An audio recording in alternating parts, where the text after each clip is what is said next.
আসসালামু আলাইকুম ও রহমতুল্লাহ। আজকে কুরআনুল কারিমের 47 নম্বর সূরা মুহাম্মদ এই সূরাটি নিয়ে আলোচনা করব। এই সূরার অনুবাদ আমরা শুনব। প্রথমে আমরা জানব এই সূরার আলোচ্য বিষয়গুলো। 1 থেকে 11 নম্বর আয়াতে যে বিষয়ে আলোকপাত করা হয়েছে, কাফেররা আল্লাহর পথে বাধা দান করে, তাই তাদের সব কর্মকাণ্ড ব্যর্থ হয়ে যাবে। মুহাম্মদ সাল্লাল্লাহু আলাইহি সাল্লাম এর উপর অবতীর্ণ কিতাবের প্রতি যারা ঈমান আনে, আল্লাহ তাদের সাহায্য করবেন, কারণ তিনি তাদের মাওলা। কাফেরদের কোনো মাওলা নেই। 12 থেকে 19 আয়াতে বলা হয়েছে মুমিনদের প্রাপ্য জান্নাত আর কাফেরদের প্রাপ্য জাহান্নামের তুলনা। যারা হিদায়েতের পথে চলে, আল্লাহ তাদের হিদায়েত ও তাকওয়া বাড়িয়ে দেন। নবীকে তার ত্রুটি বিস্তুতির জন্য ক্ষমা প্রার্থনার নির্দেশ। 20 থেকে 30 আয়াতে মুনাফিক ও দুর্বল মুমিনদের অবস্থার বিবরণ। দুর্বলতার কারণ কোরআন অনুধাবন না করা। যারা ঈমানের দাওয়াতকে প্রত্যাখ্যান করে, মৃত্যুকালে তাদের পেটানো হয়। 31 থেকে 38 নম্বর আয়াতে আল্লাহ মুমিনদের পরীক্ষা করেন খাঁটি মুজাহিদদের বাছাই করার জন্য। কুফরি উপর মৃত্যুবরণকারীদের আল্লাহ কখনো ক্ষমা করবেন না। আল্লাহর পথে ব্যয় কৃপণতা করা মুমিনের কাজ নয়। সূরা মুহাম্মদ এর মূল অনুবাদে চলে যাই আমরা। যারা কুফরির পথ ধরেছে এবং আল্লাহর পথে বাধা সৃষ্টি করছে, তিনি ব্যর্থ করে দিয়েছেন তাদের সমস্ত কর্মকাণ্ড। আর যারা ঈমান এনেছে এবং আমলে সালেহ করেছে আর মুহাম্মাদের প্রতি যে কিতাব নাজিল করা হয়েছে তার প্রতি ঈমান এনেছে, আর তা তো তাদের প্রভুর পক্ষ থেকে মহাসত্য, তিনি তাদের থেকে দূরীভূত করে দিবেন তাদের মন্দ আমলগুলো এবং সংশোধন করে দিবেন তাদের অবস্থা। এর কারণ হলো যারা কুফরি করে তারা অনুসরণ করে মিথ্যা বাতিলের, আর যারা ঈমান আনে তারা ইত্তেবা অনুসরণ করে তাদের প্রভুর পক্ষ থেকে অবতীর্ণ মহাসত্যর। এভাবেই আল্লাহ দৃষ্টান্ত দিয়ে থাকেন মানুষের জন্য। তোমরা যখন যুদ্ধে কাফিরদের মোকাবেলা করবে, তখন তাদের গর্দানে আঘাত করবে এবং তাদেরকে কচু কাটা করে ছাড়বে। অবশেষে যখন তোমরা তাদের পরাস্ত করবে, তখন তাদের কষে বাঁধবে। তারপর হয় দয়া নয়তো মুক্তিপণ। তোমরা যুদ্ধ চালিয়ে যাবে যতক্ষণ না যুদ্ধ তার অস্ত্র নামিয়ে ফেলে। এটাই নিয়ম। আল্লাহ ইচ্ছা করলে তাদের শাস্তি দিতে পারতেন, কিন্তু তিনি তা চান তোমাদের একের দ্বারা অন্যকে পরীক্ষা করতে। আর যারা আল্লাহর পথে নিহত হয়, তিনি কখনো তাদের আমল বিনষ্ট করেন না। তিনি তাদের সঠিক পথে পরিচালিত করেন এবং সংশোধন করে দেন তাদের অবস্থা। তিনি তাদের দাখিল করবেন জান্নাতে, যার পরিচয় তিনি তাদের জানিয়ে দিয়েছেন। হে ঈমানদার লোকেরা, তোমরা যদি আল্লাহকে সাহায্য করো, তিনিও সাহায্য করবেন তোমাদের এবং অটল অবিচল রাখবেন তোমাদের কদম। আর যারা কুফরি করেছে তাদের জন্য রয়েছে দুর্দশা এবং তিনি ব্যর্থ করে দিবেন তাদের সমস্ত কর্মকাণ্ড। এর কারণ আল্লাহ যে বিধান অবতীর্ণ করেছেন তা তারা অপছন্দ করে, ফলে তিনি নিষ্ফল করে দিবেন তাদের সমস্ত আমল। তারা কি পৃথিবীতে পরিভ্রমণ করে দেখতে পায় না তাদের আগেকার প্রত্যাখ্যানকারীদের কি পরিণতি হয়েছিল?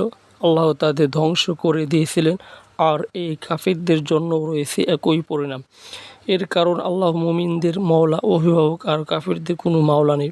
যারা ঈমান এনেছে এবং আমলে সালেহ করেছে, আল্লাহ তাদের দাখিল করবেন জান্নাতে, যার নিচে দিয়ে জারি থাকবে নদ নদী নহর। আর যারা কুফরি করেছে তারা মত্ত আছে ভোগবিলাসে এবং খায় জানোয়ারদের মতো। জাহান্নামী হবে তাদের আবাস। তোমাকে যে জনপদ থেকে তারা বের করে দিয়েছে তার চাইতে অনেক বেশি শক্তিধর কত যে জনপদ ছিল, আমরা তাদের ধ্বংস করে দিয়েছি, তাদের কোনো সাহায্যকারী ছিল না। যে ব্যক্তি তার প্রভুর পক্ষ থেকে প্রাপ্ত সুস্পষ্ট প্রমাণের উপর প্রতিষ্ঠিত, সে কি ওই ব্যক্তির সমতুল্য যাদের কাছে নিজেদের মন্দ কর্মকাণ্ড মনে হয় চমৎকার এবং যারা দৌড়ায় নিজেদের কামনা বাসনার পিছনে।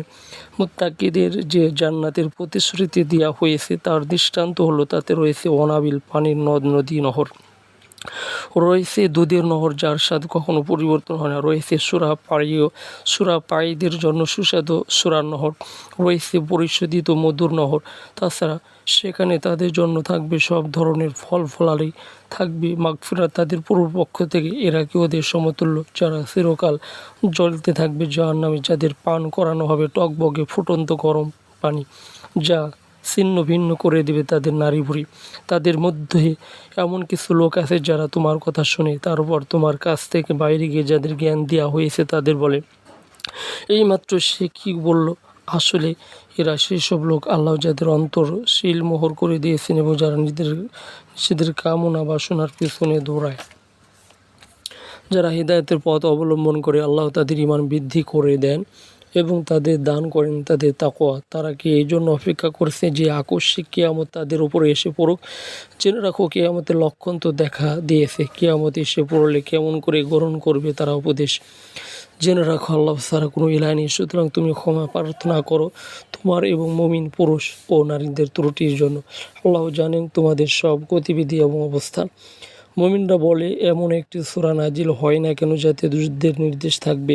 তারপর যখন কোনো সুস্পষ্ট সিদ্ধান্তকর সূরা নাজিল হয় যাতে যুদ্ধের নির্দেশ থাকে, তখন তুমি দেখবে যাদের অন্তরে রোগ আছে তারা মরণের ভয়ে হতভম্ব মানুষের মতো তোমার দিকে তাকাচ্ছে। তাদের জন্য উত্তম হতো আনুগত্য করা এবং পজিটিভ কথা বলা। সুতরাং সিদ্ধান্ত যখন চূড়ান্ত হয় তখন যদি তারা আল্লাহকে দেওয়া অঙ্গীকার পূর্ণ করতো সেটাই হতো তাদের জন্য কল্যাণকর।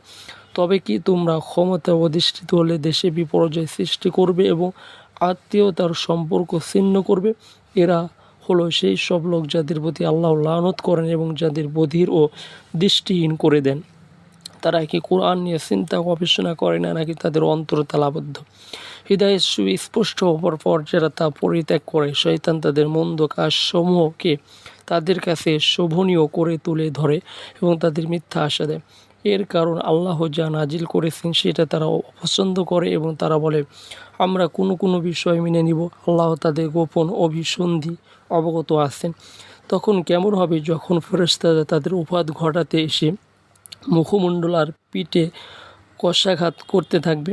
এর কারণ তারা সারা জীবন সেই জিনিসের পিছনে ছুটেছে যা আল্লাহকে করেছে অসন্তুষ্ট এবং তারা অপছন্দ করেছে সেই পথ যাতে আল্লাহ হতেন সন্তুষ্ট। ফলে তিনি নিষ্ফল করে দিয়েছেন তাদের সমস্ত কৃতকর্ম। যাদের অন্তরে রোগ আছে তারা কি ধরে নিয়েছে যে আল্লাহ কখনো তাদের মনের বিদ্বেষ প্রকাশ করে দিবেন না?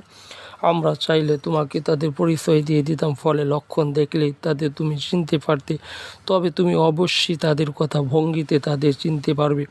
তাদের আমল সম্পর্কে আল্লাহ অবগত। আমরা অবশ্যই তোমাদের পরীক্ষা করব যতদিন না আমরা বাস্তবে জেনে নিব তোমাদের মধ্যকার প্রকৃত মুজাহিদ ও সবর তীব্রতা অবলম্বনকারীদের। এজন্য আমরা তোমাদের অবস্থা পরীক্ষা করি। যারা কুফরি করে, মানুষকে আল্লাহর পথে আসতে বাধা দেয় এবং নিজেদের কাছে সঠিক পথ সুস্পষ্ট হবার পরেও রসুলের বিরোধিতা করে, তারা কখনো আল্লাহর ক্ষতি করতে পারে না। তিনি অচিরে ধ্বংস করে দিবেন তাদের সমস্ত আমল। হে ইমানদার লোকেরা, তোমরা আনুগত্য করো আল্লাহর, আনুগত্য করো রাসূলের এবং তোমরা বিনষ্ট করো না তোমাদের আমল। যারা কুফরি করে এবং মানুষকে আল্লাহর পথে আসতে বাধা দেয় তারপর কাফির অবস্থায় মারা যায়, তাদেরকে আল্লাহ কখনো ক্ষমা করবেন না। তোমরা ভয় পেও না এবং সন্ধির প্রস্তাব করো না, তোমরাই উপরে থাকবে। আল্লাহ তোমাদের সাথে আছেন, তিনি কখনো তোমাদের আমল বিনষ্ট করবেন না। দুনিয়ার জীবনটা তো একটা খেলতামাশা। তোমরা যদি ঈমান আনো এবং তাকওয়া অবলম্বন করো তাহলে আল্লাহ তোমাদের পুরস্কার দিবেন। তিনি তোমাদের থেকে তোমাদের মাল সম্পদ চান না।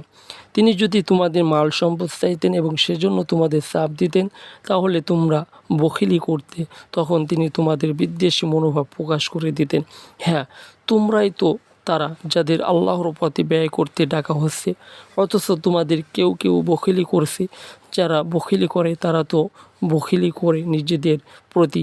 আল্লাহ প্রাচুর্যশীল আর তোমরা হলে অভাবী। তোমরা যদি মুখ ফিরিয়ে নাও তিনি তোমাদের বদলে অন্য লোকদেরকে তোমাদের স্থলাভিষিক্ত করবেন, তারা তোমাদের মতো হবে না। সকলকে ধন্যবাদ এবং আপনারা এই অডিওটি বেশি বেশি করে শেয়ার করে দিবেন অপরকে জানার জন্য। সকলকে ধন্যবাদ। আসসালামু আলাইকুম ওয়া রাহমাতুল্লাহ।